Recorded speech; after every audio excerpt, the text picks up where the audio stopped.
there, and welcome to the Locker Room. Coach Giggs here in another installment of Showcase. And with me here again is someone who's not only becoming a permanent fixture in this locker room, but someone with whom I get excited about, because I can't wait to listen to this locker room when it's all done. Today's message: good data equals good decisions. Good data equals good decisions. I know I didn't tell you the man to my right's name, but I don't think I have to. I think most of you know who he is. David, good to have you here in the locker room. So much fun. Good to have you here in the looking forward to this one. Thank you. Yeah, man. Thank Good you. stuff. Anyway, I've asked David to talk about data because as a partner in business with me, David and I often on a daily basis have to make decisions. Some of them maybe not so big decisions, other more critical decisions. And if we don't make our decisions based on good data, then we're going to make a bad decision.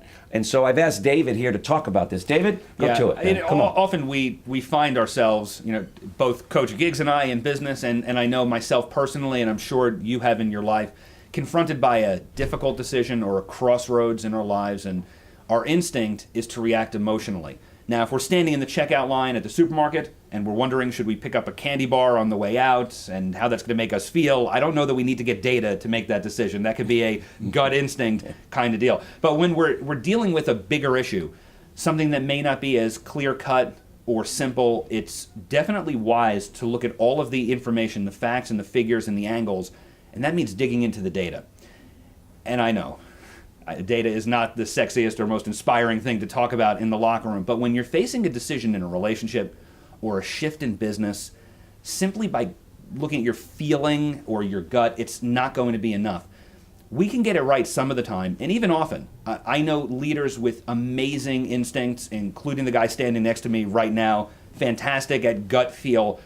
But I've seen sometimes that how we feel doesn't always line up with what's actually happening. Absolutely. And unfortunately, we get caught up in, I feel this way, or in the past it worked like this, and that's not going to cut it if you are looking at something big. So if you have facts and figures, don't ignore them, not for the major decisions. You may feel like a particular product you're going to launch will be great, but don't launch it until you've done solid market research.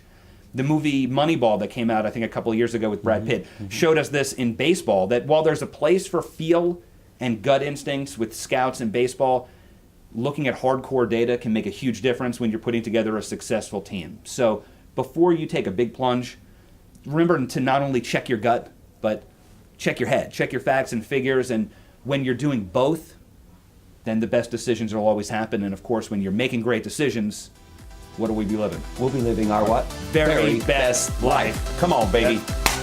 Follow the data and let it follow you. Talk to you guys later. Take care. See you tomorrow in the locker room. Bye-bye. If you've enjoyed and feel the Daily Locker Room has served as an inspiration in your life, why not share it with a friend by sending them the daily message?